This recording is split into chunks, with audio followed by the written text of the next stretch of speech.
Hey everybody, welcome to our Savage Garden seasonal check-in, October.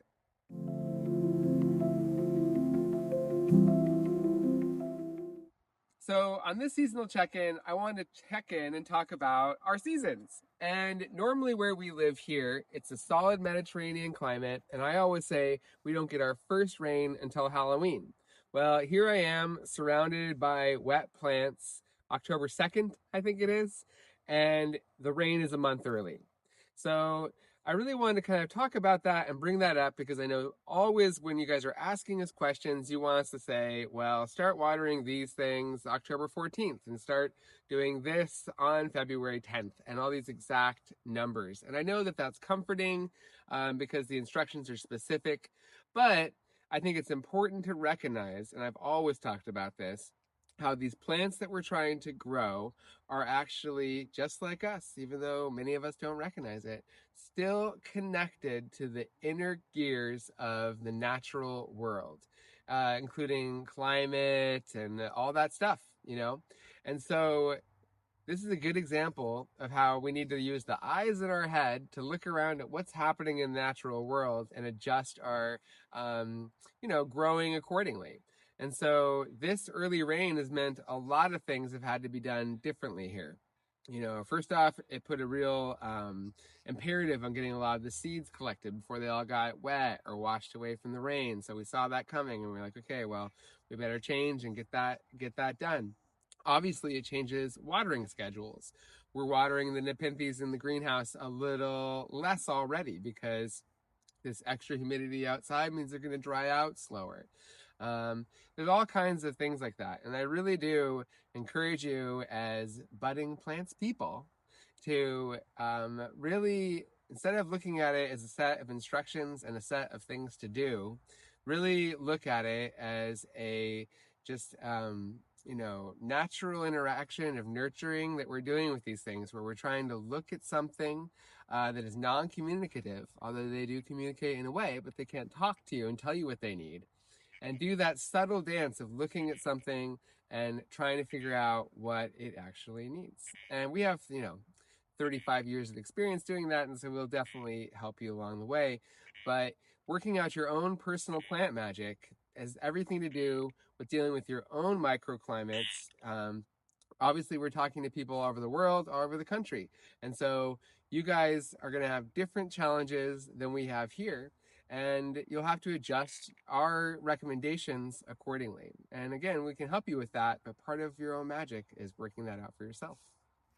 Speaking of noticing things with the eyes in our head, some of you quick noticers have probably noticed my brand new shirt. So we finally have some new merch to offer you guys.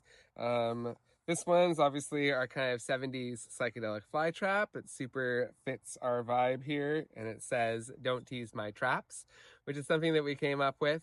If you've ever bought our shirts before, then some of you might already have our beautiful Venus flytrap shirt that Kate designed for us.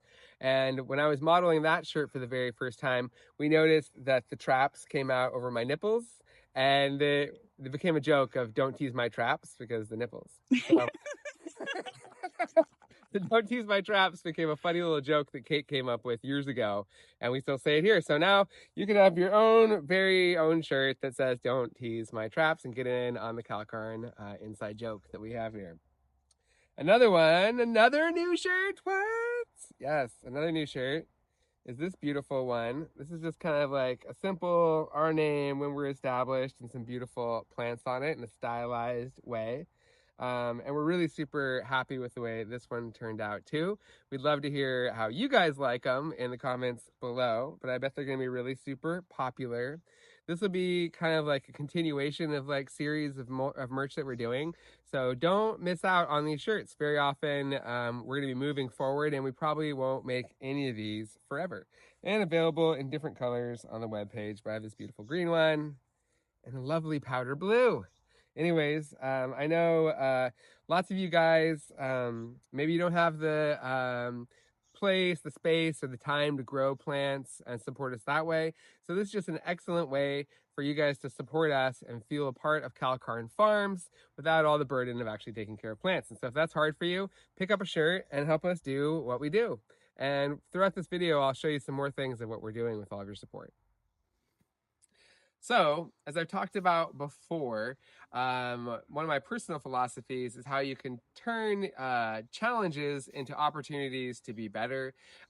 We talked about that a couple of months ago when our water system broke down, and we used that opportunity to really upgrade that and make that really fantastic and amazing. Well, guess what? The wedding tent that we've all been working in, the nursery crew, has been working in this wedding tent ever since we moved to the new property. So almost 3 years now. It was a great thing. It allowed us to throw something up and have a dry space, sort of dry space to work underneath, not climate controlled at all. This is all the stuff that we do for these plants and you because we love it and we love what we do. But as all the new employees are often quick, we always tell all the new employees, okay, it's going to be great here. We're doing this wonderful thing full of purpose and passion, but it will be uncomfortable. When it's 100 degrees, we're in this wedding tent. When it's raining, we're getting dripped on in there. So last week, our latest opportunity / challenge was the wedding tent covering ripped totally in half in the wind. We're also in a windy spot. I kind of saw it coming. It had holes worked into it, and so it was on our to-do list to get it done before it rained. And guess what? That moved it up the priority list. And it's good because, of course, the rain was early. So instead of just buying a new cover for our wedding tent and throwing that up there and kind of living with the same, we're taking this opportunity to make it better.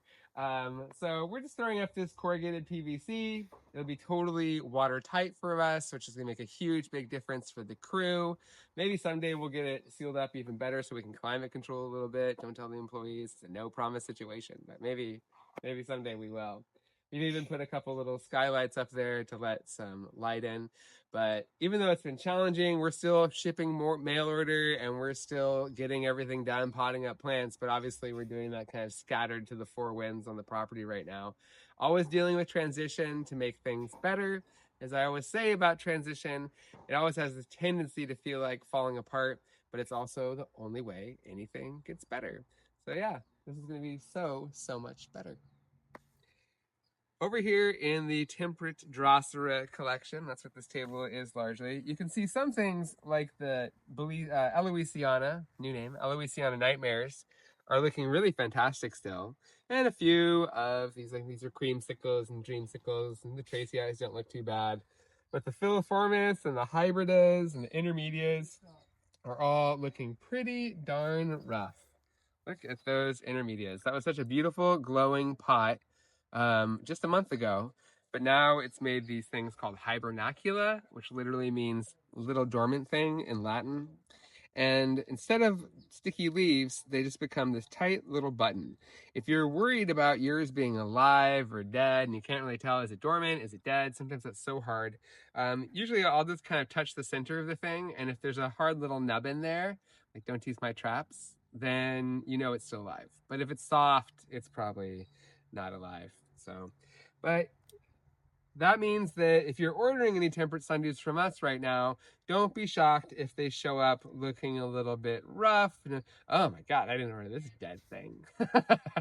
It's not dead, it's sleeping. Just like, the seasons, maple trees lose their leaves, and the temperate Drosera are usually one of the very first to go dormant. It's Leucophylla season, which is one of my favorite seasons. That's when all these beautiful giant fall pitchers come up on them. This is, for the Leucophylla growers, this is really the moment that we all wait for. It's this beautiful kind of short-lasting moment where they just look so spectacular. This is a new clone from Europe called Clado. One of the new super giant European lukes. I'm so excited to add to the collection here. Just like you guys, I'm still collecting plants. My wish list is probably, well, I want to say it's shorter, but some of those things are probably harder to find. But this thing is just spectacular. Look at this huge mouth on this thing. It's just a single growth point this year because I just recently got it, but I can't wait to see what it looks like next year when it has multiple growth points. And of course, we'll be crossing this with our other giant lukes like Kalen Super to make really even bigger leucophyllas than this probably. Another favorite creation of mine is this plant that I call Sarracenia lemon meringue. It's a cross that I made, I don't know, probably almost 15 years ago now. It's a reed-eye clone, which means it's a cross between Leucophylla and rubra, specifically Rubra albumensis by Leucophylla Schnell's ghost. It's a very, very white plant. I've used this to cross and make other spectacular plants, such as the Peter D'Amato, Egg Eater, Chanticleer series over there, Golden Egg. This was one of the parents in that. It's another one because of the Rubra albumensis and Leucophylla in it that looks its best right now near the end of the season. And it's a very, very white plant, but because of the albumensis, also just a little tinge of yellow. And so that's why I came up with lemon meringue. I think pretty soon here, another exciting news is Daniela's been working all week to add auctions to our webpage. We're still figuring out how it all works. You're going to have to bear with us. But very soon here, we will be auctioning off divisions of very special plants like this, which are always kind of hard to know what to price at when they're one of a kind or first releases. And so we'll be able to let y'all go nuts and decide what a plant like this is worth. And of course, this will kind of allow us to, there's always a few special plants in every single cross that I feel like, we already have one like it that we don't need to keep it, but it's also probably more special than just being sold as like a $15 random cross. And so you'll see super select plants out of crosses popping up on there too. Not just Sarracenia, but all things. Yeah, one of the things I think you might find on our auction page soon is Sarracenia lemon meringue. More progress is happening inside the greenhouse. I think in our last check-in, I was talking about all the helianthera that we had on the ground here just a little while ago, and how, we have to start off with good and then make it perfect. Well, today Tom and I have been working on making this area perfect. Honestly, in the move, it was so crazy and busy. Mostly things kind of just got set where they were, and then, you have to come back and organize. So that's what we've been doing in here. I think one of the phenomenons, maybe you guys can relate to this at home if you have a big collection. I think this does apply to projects outside of just plants, but here at the nursery, one of the things that I've always noticed is you decide you want to do something. Like, I'd like to get the helianthera up on the tables in here. And then you realize, oh, well, to do that, then I'm going to have to move everything in here out of there. And then we had all these small nepenthes here that I had to do something with. So that took an entire day to clean them up. And while I was doing it, I figured I might as well put a little fertilizer pellet into each pitcher. We got those into our grow tents for the winter so they can keep on growing with the added benefit of the grow lights. So then Tom and I spent the whole morning getting this all moved out, which allowed me to get up to all these hanging plants, which we couldn't really get to because there was stuff down here. And so I took that opportunity to trim these, weed these. I noticed there was a few little bit of leaf spots on here, so I took the time to treat with a little bit of Physan to clear that up. And all these things are just kind of like to get to the halfway point of being able to do what I actually want to do, which is get the helianthera up on tables. So we ordered some more tables. We got some 8-footers here. I haven't quite figured out the layout. Build your own carnivorous plant nursery. There's always a lot of decisions and things to figure out.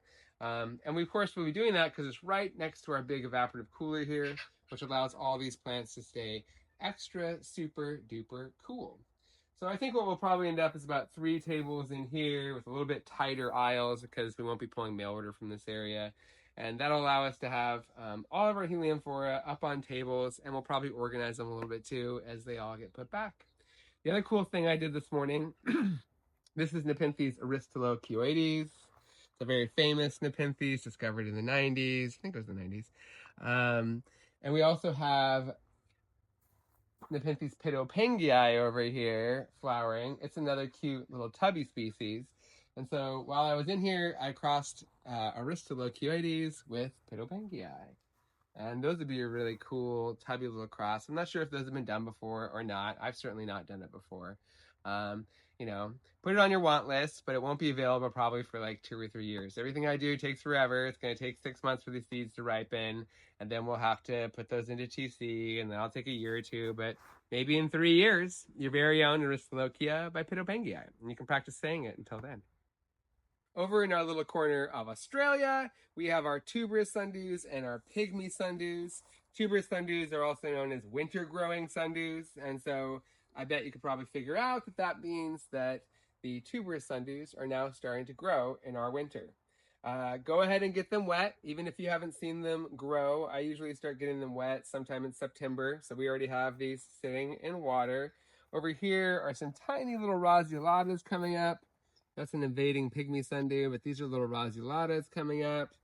Over here, I think we have it's probably stolonifera. It is stolonifera flower coming up. Many of the tuberous sundews will actually flower before the sticky leaves come up. And that's so that the pollinators can get a little bit of danger-free time to get that pollination done without worrying about being caught. That's not always what they do, but they often do that. This is a good time to clean up any old stuff. These are all old stems of, I think, macrantha that just get left on there. Kind of scrummy looking, so it's really easy. They're not attached to anything anymore, so you can just go through very quickly and pick all this stuff up. We were hoping to get these all transplanted, and we still might. People always ask, when to transplant tuberous sundews, and it can be done lots of different times. If you're doing it in the summertime, that means that you're sifting dry soil and trying to find very small little tubers that are buried in there. We usually use a soil sifter for that. This time of year, you can still transplant them. I mean, I don't know if we'll have time because we have so much else going on, but at this phase here, I could still wash away that soil, and as long as I plant it right back at the same height that it was at, you could totally still transplant that growing plant. So basically, you can do it anytime while they're dormant or just starting to grow. Once they're growing, you don't want to transplant them at all or do any kind of touching like that because they are a very seasonal thing, and if they take any damage or root damage, if they don't die, you're going to super set them back all the way till next year. We go back a little bit farther over here. We have our pygmy sundews. There's a few little flowers left on things. I don't think they're making jeme yet. Not too many anyways. But in a second here, the pygmy drosera will be making jeme, which are little crown of non-sundew leaves that come from the center of the plants and are designed to break away very easily with rain. And every single little jeme, wherever it lands, will be a new sundew, genetically identical to its parent, I guess, in the roughest sense of the word. So if you have pygmy sundews at home, maybe it's not quite time to do the jeme yet, but it's time to start looking for them and see if there's any popping up. One of our new pings that we've been really excited to offer to you guys is actually a cross that was made by Bob Beer.